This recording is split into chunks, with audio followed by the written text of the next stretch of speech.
E vamos começar lá em Brasília, gente. O tenente-coronel Mauro Cid, ex-ajudante de ordens de Jair Bolsonaro, presta depoimento nesse momento no Supremo Tribunal Federal. Esse depoimento foi marcado após a Polícia Federal apontar contradições no acordo de delação premiada dele. A PF chegou a pedir a anulação do acordo, mas o ministro Alexandre de Moraes deve decidir sobre o fim dessa colaboração após ouvi-lo hoje, a partir de agora. Vamos então lá para Brasília para falar com Janaína Camelo, que tem informações a respeito desse depoimento. Para nos atualizar nesse momento, Janaína, boa tarde para você, bem-vinda. Muito boa tarde, Lívia. Boa tarde a todos que nos assistem. Pois é, Mauro Cid já está aqui no Supremo Tribunal Federal. Ele chegou antes de 1h30 da tarde, por volta de 1h27, 1h28 mais ou menos. Ele entrou pela garagem aqui do edifício e já está agora na sala de audiências, juntamente com o ministro Alexandre de Moraes, que é o ministro relator, né, dos inquéritos aí, dos quais Mauro Cid ele tem colaborado em delação premiada, e é o ministro mesmo quem vai ali conduzir essa oitiva, e essa oitiva é exatamente para esclarecer os termos desse acordo de delação premiada, Mauro Cid, saber se ele efetivamente vai falar toda a verdade ou não vai falar toda a verdade, sobre tudo que ele sabe, né? A despeito, por exemplo, dessas mensagens que foram apagadas no celular dele, foram recuperadas pela Polícia Federal, e aí a Polícia Federal entendeu que ele omitiu muitas informações importantes, até porque nessas mensagens foram mensagens que deram origem àquelas investigações que descobriram esse plano aí para assassinar, né, o ministro Moraes, Lula e Alckmin. Então, o ministro Alexandre de Moraes, ele depois de ouvir aí Mauro Cid, ele vai decidir se aceita esse pedido da Polícia Federal para anular, vai reavaliar, né, essa delação premiada. Se ele anular essa delação premiada, pode ser que Mauro Cid já saia aqui do Supremo Tribunal Federal, Lívia, preso, tá? Porque ele está em liberdade hoje, utilizando tornozeleira eletrônica, justamente porque ele está sendo beneficiado pela delação premiada, porque já aconteceu uma vez dele ser preso, isso em março desse ano, por descumprir uma das regras da delação, que é falar sobre as investigações, né? Naquele caso onde áudios foram vazados dele criticando o STF, a PF, ele chegou a ficar 2 meses preso. Então, não há aí uma ideia de quanto tempo esse depoimento deve durar aqui no STF, mas fato é que acabou de começar. Além disso, hoje também, o ministro Alexandre de Moraes, ele deve receber o inquérito da Polícia Federal dos atos antidemocráticos, né?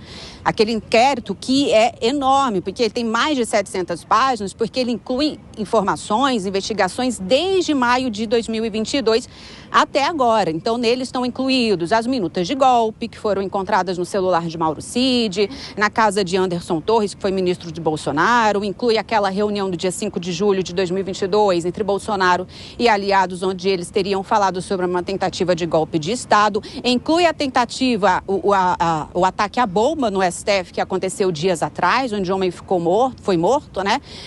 Enfim, e os atos de 8 de janeiro, vai incluir aí quem são os envolvidos, as autoridades que foram responsáveis por organizar os atos do 8 de janeiro. Então, tudo indica que esse inquérito que deve ser entregue para o ministro Alexandre de Moraes em breve vai incluir o indiciamento do ex-presidente Jair Bolsonaro e também de Walter Braga Neto, que foi ministro de Bolsonaro da Casa Civil, foi ministro da Defesa, concorreu com ele ali como vice na chapa em 2022. Então, Lívia, a gente vai ficar aguardando por aqui. Tem muita imprensa aqui no STF, na garagem, esperando o Mauro Cid quando ele for sair, aqui em cima, na marquise ali do STF. E assim que a gente tiver novas informações, a gente traz tudo aqui para você. Obrigada, Janaína Camelo, pelas informações. Qualquer novidade sobre o caso, nossa prioridade hoje aqui no debate no Linha de Frente, é só nos acionar. Bom trabalho aí para você. Eliana Passarelli, vou começar com você porque a grande expectativa é se, como aconteceu da última vez, Mauro Cid pode sair preso desse depoimento. O que você espera? Bom, boa tarde a todas as minhas colegas, boa tarde a você, Lívia. Sem dúvida, ele pode sair preso. Se a gente for analisar do ponto de vista jurídico, quer dizer, novos fatos chegaram ao inquérito policial, né? Nesse inquérito policial, agora, nós temos gravações deletadas que foram recuperadas de conversas do CID com outros militares para que se provocasse aí, eu vou falar entre aspas, porque isso tudo tem que ser provado, a tentativa de golpe e tentativa de morte aí das autoridades. Então, nessa situação, o que vai acontecer? Nós temos uma nova inquirição, óbvio que esta nova inquirição deverá se propor mais uma delação premiada, de acordo com os fatos que acabaram de sair, que nós não tínhamos conhecimento, e nessa delação premiada nós poderemos ter ou a aquiescência do CID, no seguinte sentido de colaborar novamente e falar tudo que ele deixou de falar até o momento, e vou fazer uma pausa aqui para dizer o seguinte, ele não falou, os investigadores não ficaram convencidos, ele não falou tudo o que tinha que falar. Ele não falou porque ele não foi perguntado, a verdade é essa, porque nem a Polícia Federal sabia. Então, agora que a Polícia Federal tem investigações avançadas, ele pode sim dar continuidade à delação premiada, se for o caso. Respondendo à sua pergunta, se ele não fizer um outro acordo, que não precisa ser hoje, que não precisa ser neste momento, ele só faz o acordo e depois ele presta novos depoimentos, até para que continuem as investigações, ele poderá ser preso sim e perderá todos os benefícios da delação anterior, inclusive sem poder andar nem de tornozeleira eletrônica. Ele perde os benefícios, mas todas as informações delatadas continuam valendo, né? Seguem valendo. A única coisa é que ele vai perder os benefícios que ele conquistou até agora e ficou preso já há um bom tempo, né? Então, eu acho que nesse momento são declarações importantíssimas. Só uma coisa que me incomoda profundamente, né? Ele faz a delação premiada, ele presta depoimento para um juiz, para um ministro, que na verdade é vítima. Então, fica meio confuso. O próprio presidente do inquérito é vítima do inquérito.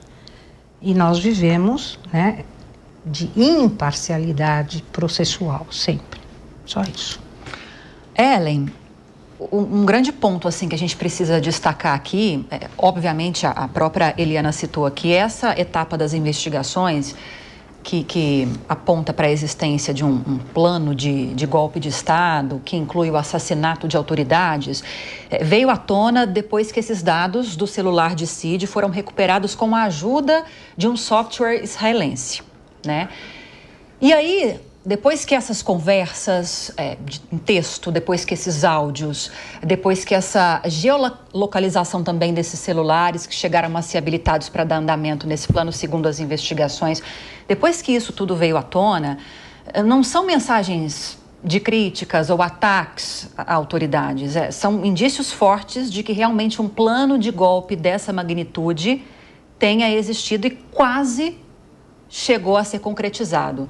Queria uma análise sua como jornalista disso tudo que veio à tona nesses últimos dias e o que você espera depois desse depoimento de hoje. Lívia, esse plano que eu tive a oportunidade de ler o relatório da Polícia Federal e aí a gente olha ali, é um plano muito delirante, né? São coisas muito delirantes. Mas ser delirante não significa que a gente não deva levar isso a sério, porque na nossa história, lá em 64, quando o general Olímpio Mourão saiu de Juiz de Fora rumo ao Palácio do Catete, no Rio de Janeiro, se fosse um ato isolado, né, era só um ato isolado delirante, mas não, acabou sendo o início do nosso golpe militar.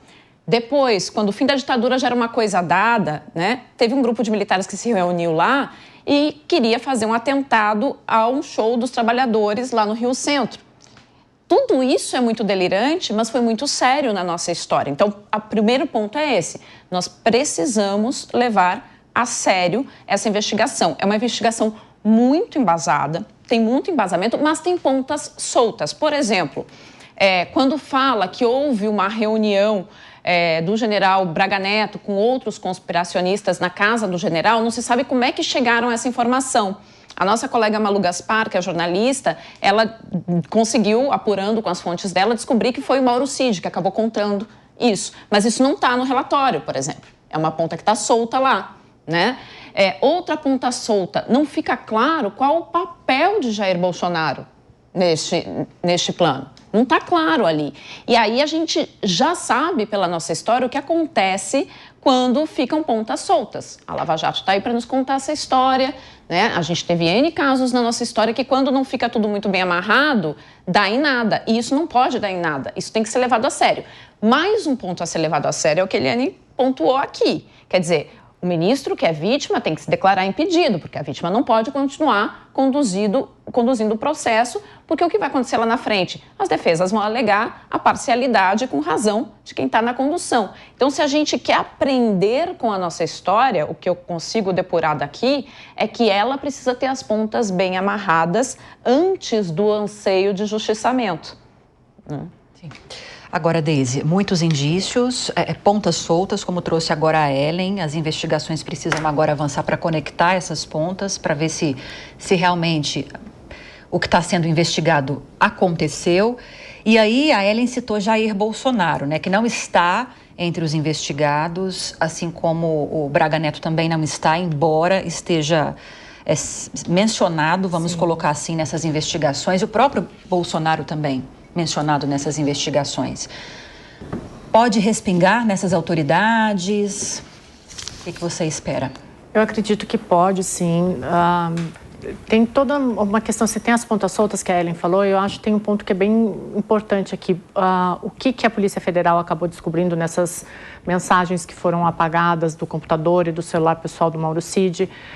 É muito difícil, e aí eu vou fazer uma análise bem política aqui, saindo da sociologia que eu sempre puxo, mas é muito difícil você compreender que tantos personagens no entorno de uma pessoa estejam conspirando num mesmo objetivo e aquela pessoa, aquela figura central que sempre foi o líder não saiba de nada.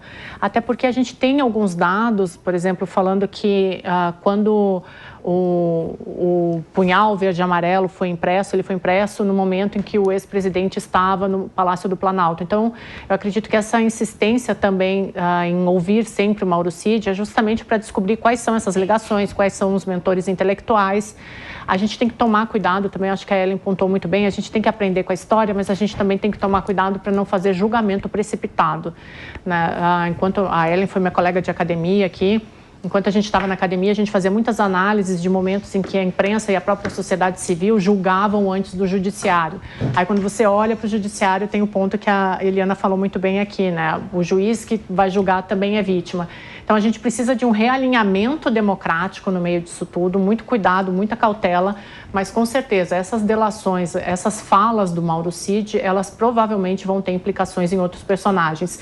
E é muito difícil você acreditar que todas essas tentativas de golpe, tentativas de atingir outras pessoas e outros políticos, elas estejam isoladas somente nesses personagens, né? Então tem que buscar também um mentor intelectual por trás disso, quem foi que fomentou toda essa história e aparar essas pontas soltas, porque como as minhas colegas falaram aqui, tem muita ponta solta. Ainda mais, Ellen, que não é um acontecimento isolado, é um acontecimento que vem na esteira de outros acontecimentos nos últimos meses, né, que chamaram a atenção para essa tentativa de ruptura institucional aqui no Brasil.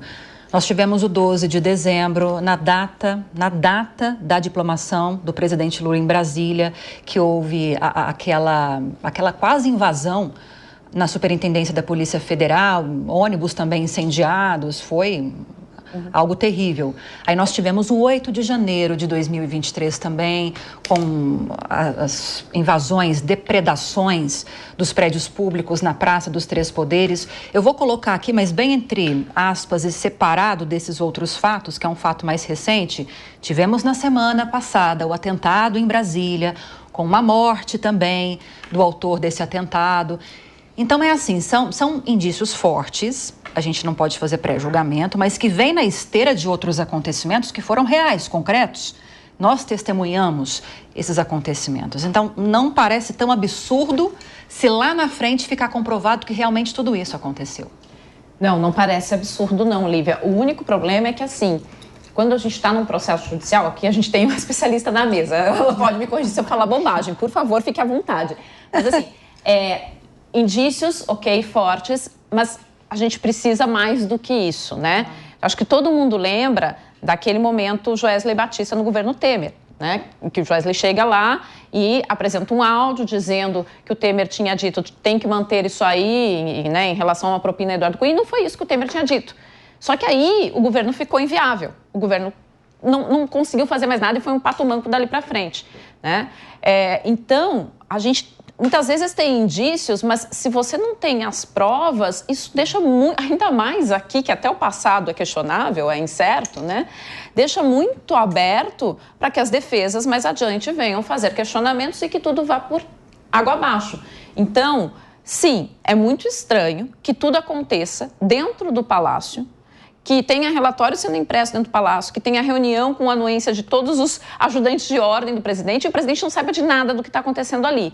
Mas até que você consiga evidenciar isso, é preciso um esforço de provas, porque senão é muito fácil esse questionamento vir aí, né? Então, esse esforço de provas, ok, está sendo feito, mas nós não podemos deixar de dizer que é um esforço de natureza política. O Judiciário está trabalhando, claro, com a Polícia Federal, que é óbvio e tem que ser assim mesmo. A Polícia Federal não pode estar sujeita a nada, nenhum tipo de, digamos assim, de política em volta, o que já é muito difícil, mas a lisura da Polícia Federal não é contestável, não se contesta mesmo diante do que está aí. Agora, muito cuidado, nós vamos ter que separar, né, a parte política da parte judiciária. Eu não consigo ver esta separação nesse momento. E, aliás, né, eu fico muito incomodada com certas coisas, já fica assim a dica, né? Porque eu não vou ficar quieta. A Janja resolveu dizer para o Supremo quem era o indivíduo da bomba, né?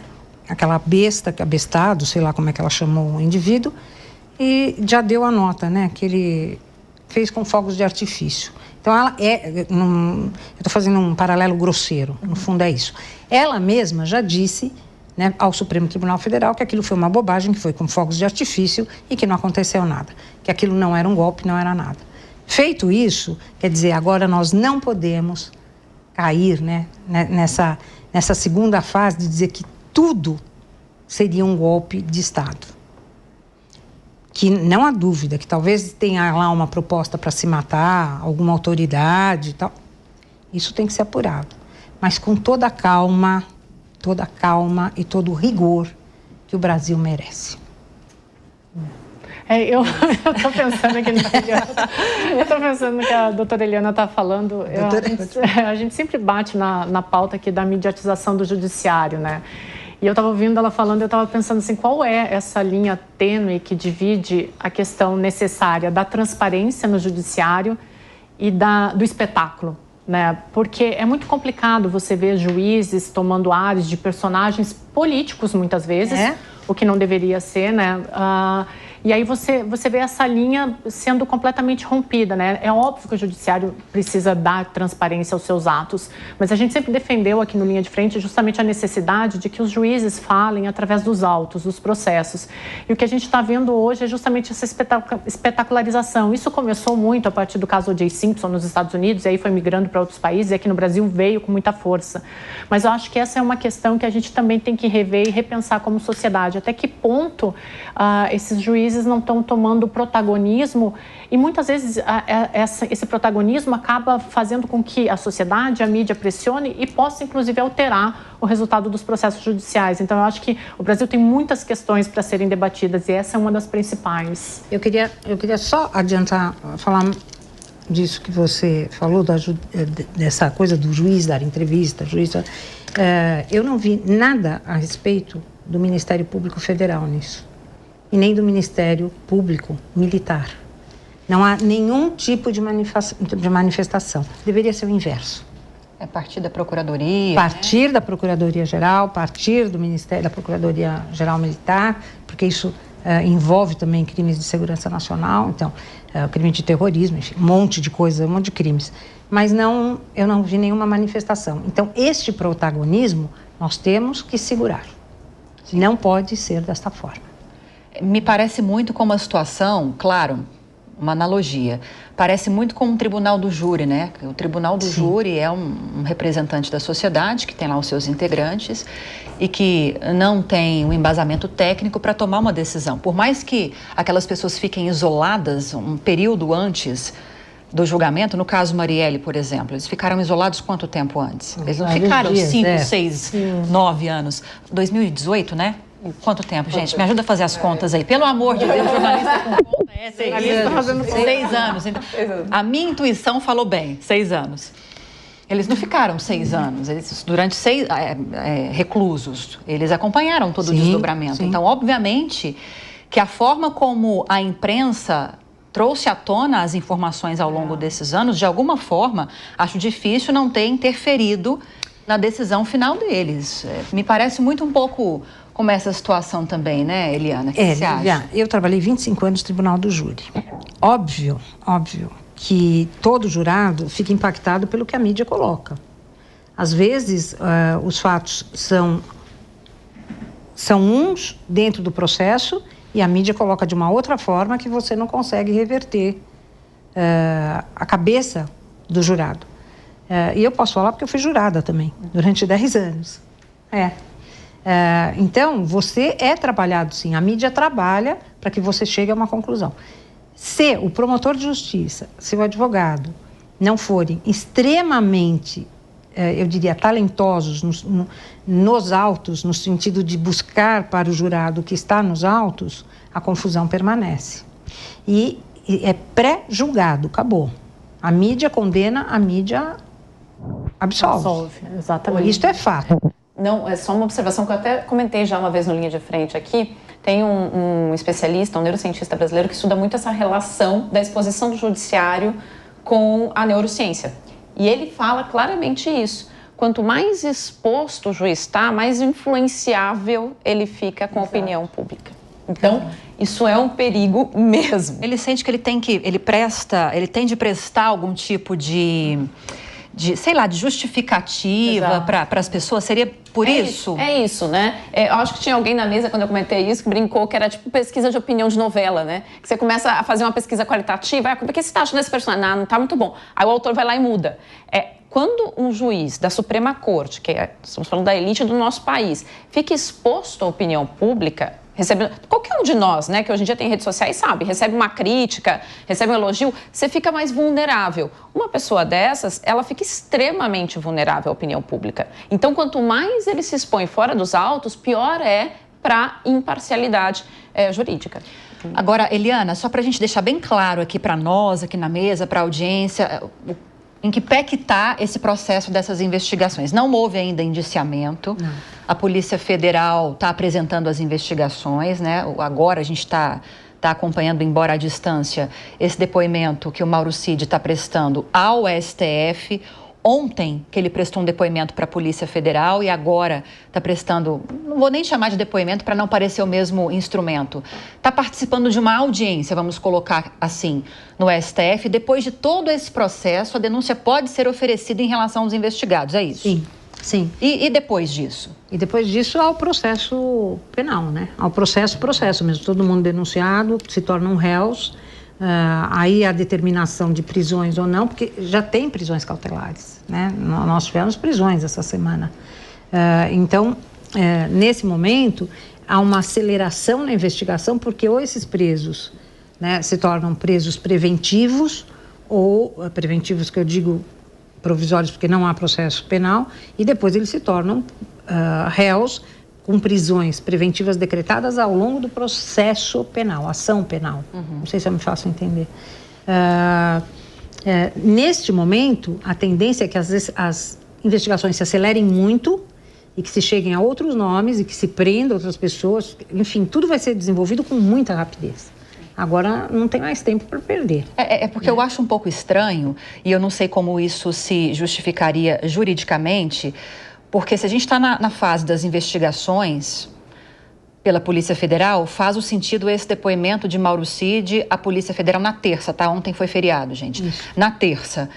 Mas é um pouco confuso o fato de ele ser ouvido agora numa audiência no STF, que entraria em cena uma vez que esses investigados passassem a ser réus, fossem indiciados, a denúncia depois fosse aceita.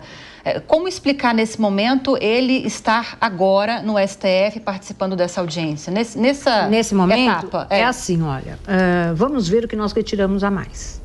Porque ele pode fazer uma delação premiada e trazer para o processo, para este inquérito, robustas provas, digamos assim, né, pela delação, e conseguir fazer com que avance o processo penal mais rapidamente. O STF pode fazer isso nesse momento? Isso é uma lacuna que eles estão fazendo. Vou chamar novamente, mas é dentro daquele inquérito que ele já foi chamado. Sim. Né? E daí, o que pode acontecer? A gente chama de filhotes, outros inquéritos e, posteriormente, outros processos. Acho que é o inquérito das milícias digitais, se não me engano. Porque são inquéritos que estão muito ligados, né? Atos antidemocráticos, milícias digitais. Nesse, com certeza, são milícias digitais. Porque o de 8 de janeiro, ainda, né, nós temos outras interferências. Eles vão linkar, não tenho dúvida. Haverá um link, processo só, em algum momento. Haverá um link aí de 8 de janeiro com 12 de dezembro? 12 de dezembro e este golpe em andamento. É tão confuso que a delação premiada do Mauro Cid, me corrijam, principalmente a Ellen, que acompanha também bastante assim, o noticiário, me parece que nasceu daquela investigação de fraude de cartão de vacina. E a partir daí, essas outras investigações, nas quais o Mauro Cid está envolvido, também é investigado, passaram também a se beneficiar pela delação premiada que ele firmou por causa de um outro caso. É mais ou menos isso, né? Foi assim, foi. Tinha a ver com um cartão, mas aí ele entrou também na questão das joias. Exatamente, as joias sauditas. Exato. As joias. Isso só vai agregando. Isso, e aí isso acabou servindo para os outros processos. Eu tenho dúvidas jurídicas, como é que uma coisa vai... Exato. Vai assim, dá para botar tudo no liquidificador e bater? Dá. Essa é... Dá. Porque eu fico um pouco em dúvida com isso, porque eu sei que o que ele falou acabou indo para os outros processos, mas eu fico juridicamente na dúvida. Porque são os filhotes. Tá. Então, assim, aqui a gente apura as joias, então naquele a gente apura a falsificação da vacina, e assim vai. Então, você vai fazendo filhotes. Requisite-se inquérito para isso, requisite-se inquérito para aquilo. Entendeu? Bom, depois a gente volta a falar sobre isso. E aí vira batida. Exato. Depois nós voltamos a falar sobre isso. A Janaína Camelo segue lá em Brasília acompanhando esse depoimento. Qualquer novidade, ela vai entrar em contato conosco mais uma vez. Agora, 2h29.